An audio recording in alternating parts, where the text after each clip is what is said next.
Saudara, saling sindir antar kandidat jadi semacam pemanasan jelang debat nanti perdana pada tanggal 12 Desember 2023 atau Selasa pekan depan.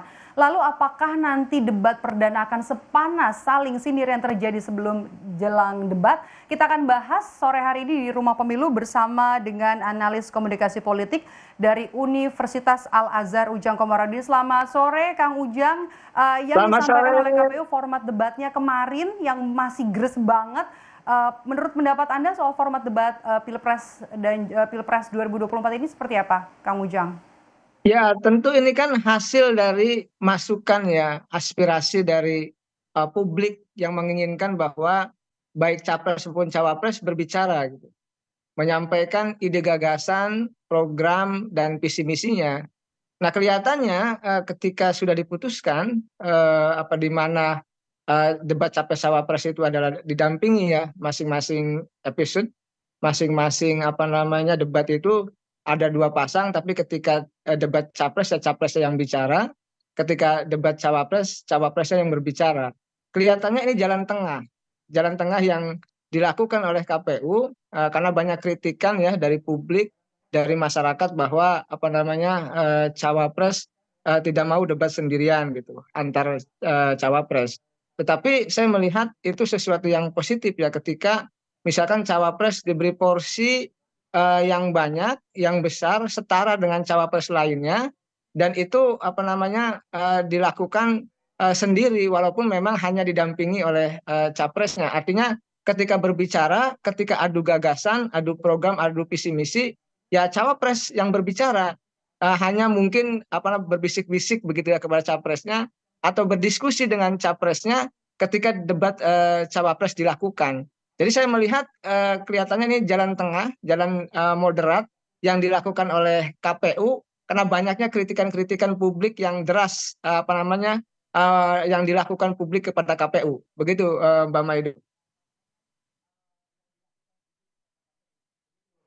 Strategi komunikasi politik yang dipakai oleh masing-masing kandidat jelang debat ini juga terlihat kan jelang debat. Nah, menurut Anda sejauh ini pernyataan siapa yang paling menonjol jelang debat yang kurang dari 1 minggu lagi, Kang Ujang?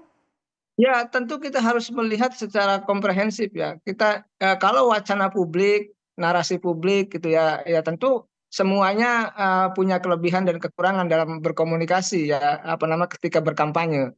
Ya isu yang dilempar, lalu juga gagasan yang publikasi, visi misi dan program yang sudah diluncurkan.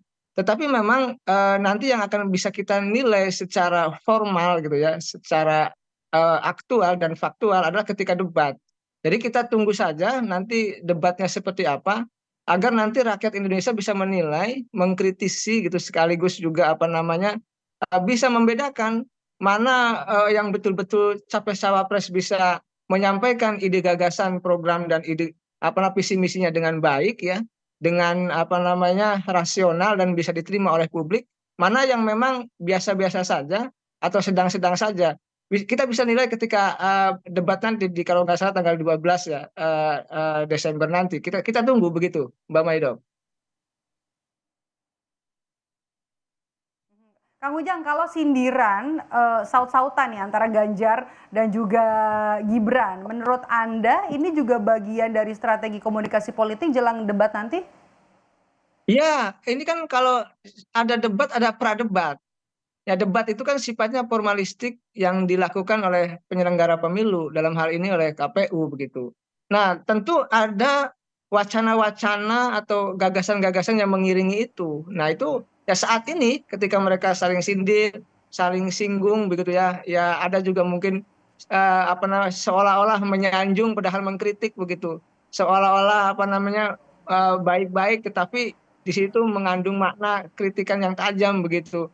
Ya banyak cara yang dilakukan oleh para kandidat capres-cawapres untuk saling kritik, saling sindir. Ini artinya ya saya melihatnya ini bagian daripada proses demokrasi yang sehat ya. Yang penting jangan saling memfitnah saja. Yang penting jangan saling tebar hoax. Artinya ini adalah prakondisi di mana mereka juga siap-siap ya untuk menghadapi debat yang sifatnya formal yang itu akan dinilai oleh seluruh rakyat Indonesia. Artinya ketika saling sindir terjadi saat ini itu adalah bagian daripada prakondisi ya, di mana ya ibaratnya pemanasan lah untuk menyiapkan debat yang terbaik di panggung nanti. Mhm, oke. Kang Ujang, kalau kita lihat kan sekarang Gibran semakin berani. Banyak sekali statement-statementnya yang bisa kita lihat jelang debat atau Anda tadi katakan pra-debat gitu. Banyak yang muncul statement yang banyak juga yang bisa di-quote jelang debat ini. Ini juga jadi strategi sendiri.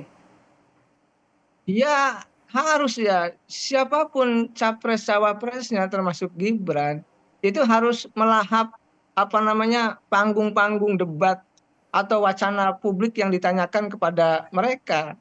Tidak boleh capres-capres itu apa namanya menghindar ataupun apa namanya tidak melakukan apa ya respon-respon yang positif terhadap pertanyaan-pertanyaan publik. Oleh karena itu saya melihat ketika misalkan Gibran siap untuk berdebat, ya nanti kita lihat kita nilai seberapa bagus apa namanya melemparkan ide dan gagasan ketika debat nanti. Oleh karena itu ya ketika keberanian itu muncul tumbuh ya dari siapapun capres cawapres termasuk dari Gibran itu hal yang positif, yang bagus. Kenapa? Karena seorang capres maupun cawapres itu harus diuji, itu ada uji publik. Nah, salah satu uji publiknya adalah keberanian untuk Mhm. berdebat, keberanian untuk adu ide dan gagasan, keberanian untuk adu program dan visi misi.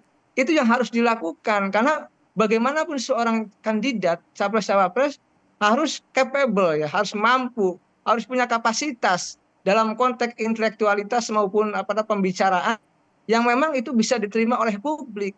Ketika misalkan penyampaiannya bagus, gagasannya bagus, sangat rasional, misalkan nanti bisa diimplementasikan, itu kan akan mendapatkan dukungan dari publik seperti itu.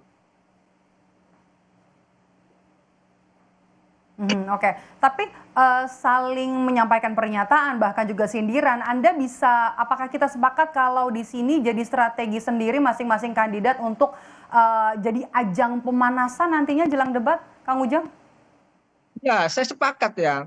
Kenapa? Karena begini, dalam konteks berkampanye nggak mungkin diam, nggak mungkin tidak melempar isu, tidak mungkin tidak melempar wacana.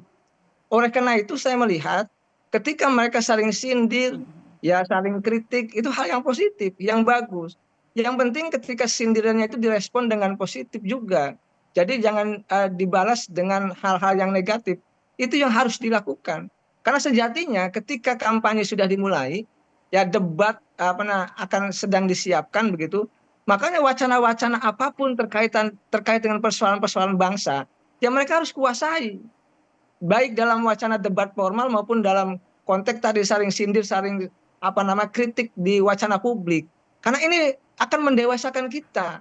Kan tidak mungkin berkampanye itu misalkan tutup mulut atau berkampanye itu adalah diam, tidak mengkritik, tidak saling mengkoreksi, tidak saling mengevaluasi, kan nggak bagus.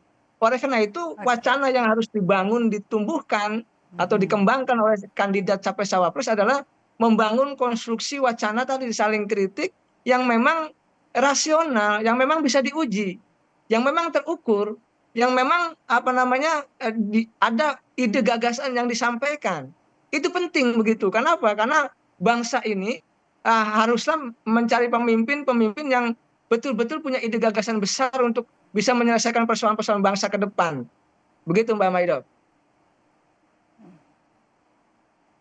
Oke, berarti ini bisa jadi ajang pemanasan ya. Kita langsung saja ke debat perdana. Debat perdana ini kan nanti akan membahas isu pemerintahan, kemudian hukum, kemudian juga ada HAM, pemberantasan korupsi, penguatan demokrasi, kemudian juga ada peningkatan pelayanan publik. Nah, ya menurut Anda nih, menurut Anda Kang Ujang, yang paling diminati, yang paling efektif nanti bisa sampai kepada publik yang bisa untuk nge-grab suara itu yang mana Kang Ujang? Isu-isu yang akan dibahas nanti di debat perdana. Pertama soal hukum ya. Hukum itu paling penting yang menjadi pondasi dasar Mhm. kita dalam berdemokrasi, dalam menjalankan tata kelola pemerintahan. Karena saat ini kan bagaimana banyak kritikan dari Pak Mahfud MD sebagai Menko Polhukam gitu terhadap pemerintahannya sendiri. Lalu juga ada kritikan dari Pak Ganjar juga terkait dengan persoalan hukum di Republik ini. Jadi saya melihat wacana atau isu soal hukum ini akan menjadi fokus penting ya dalam konteks perdebatan nanti. Yang kedua saya melihat isu soal demokrasi ya. Ya apa namanya banyak wacana yang muncul, isu-isu yang muncul yang seolah-olah itu meminggirkan demokrasi. Nah itu kan harus dijawab oleh para kandidat lah capres-cawapres, tantangan ke depan seperti apa dalam konteks penegakan hukum. Karena dalam demokrasi ya apa namanya penegakan hukum itu menjadi prioritas, menjadi utama. Jadi kalau demokrasi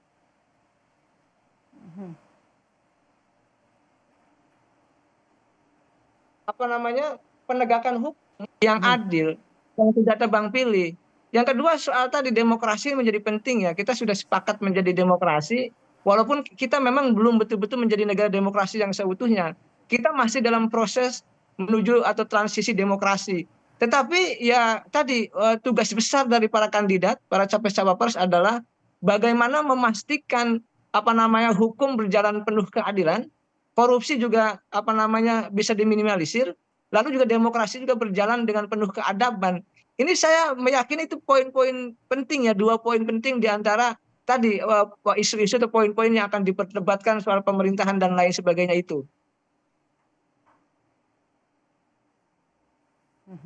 Oke, kita akan lihat nanti dua poin penting yang tadi disampaikan Kang Ujang, apakah nanti bakalan panas debatnya nanti masing-masing adu gagasan, adu ide dalam debat Pilpres 2024 perdana nanti 12 Desember 2023. Terima kasih atas obrolan kita sore hari ini di program Rumah Pemilu, Kang Ujang, analis komunikasi politik dari Universitas Al-Azhar, Ujang Komarudin. Sehat selalu, Kang Ujang. Amin, sama-sama.